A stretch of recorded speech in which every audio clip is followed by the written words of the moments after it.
Friends ఈ video last వరకు చూడండి, చాలా మంచి మెసేజ్ ఓరియంటెడ్ వీడియో అది. చాలా వరకు పెళ్ళిళ్ళకి హడావిడ్లు ఎక్కువైపోతున్నాయి. ఇప్పుడు చిన్న ఫంక్షన్ జరిగినా కూడా ఫోటో షూట్లని, వెడ్డింగ్స్, ప్రీ వెడ్డింగ్లని, అదని ఎంత ఎంత ఎంత ఎంత పనులన్నీ చేస్తున్నారు. మొన్న ప్రీ వెడ్డింగ్ అని అసలు నీటిలో తేలిపోయి ఇద్దరు అసలు వాళ్ళు ఎందుకు చేస్తున్నారో అర్థం కాని పని ఫోటోగ్రాఫర్ చెప్తే చేస్తున్నారు. రీసెంట్గా ఇంకొక సిచ్యువేషన్ జరిగింది. మొన్న ఆదివారం నేను సండే షూటింగ్కి వెళ్ళి వస్తుండగా కేబుల్ బ్రిడ్జ్ మీద హైదరాబాద్లోనే చెప్తాను. ఇప్పుడు ఈ విషయం ఇప్పుడు ఎందుకని చెప్తున్నాను, ఈ వీడియో ఒకసారి చూడండి లాస్ట్ వరకు, మీకు అర్థమవుతుంది. చాలా దారుణంగా తయారవుతున్నారు. ఈ పెళ్లి చేసుకుంటారు కానీ వీడియోలో ఫోటోలు ఒళ్ళు మర్చిపోయి మరీ ఇప్పుడు దారుణంగా ఇప్పుడు ఏంది చూసారు కదా, ఎంతో దారుణంగా తయారయ్యారు అనమాట.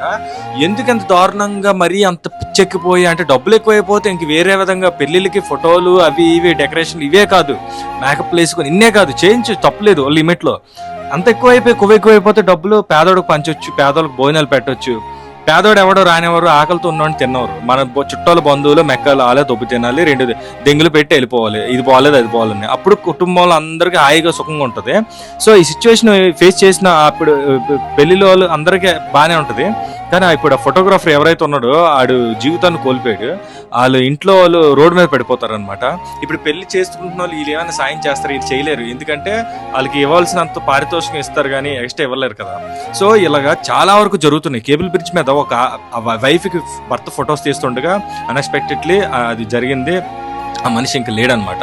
నా కళ్ళారా చూశాను, తెల్లవారుజామునే జరిగింది షూటింగ్కి వెళ్తున్నప్పుడు కేబుల్ బ్రిడ్జ్ మీద.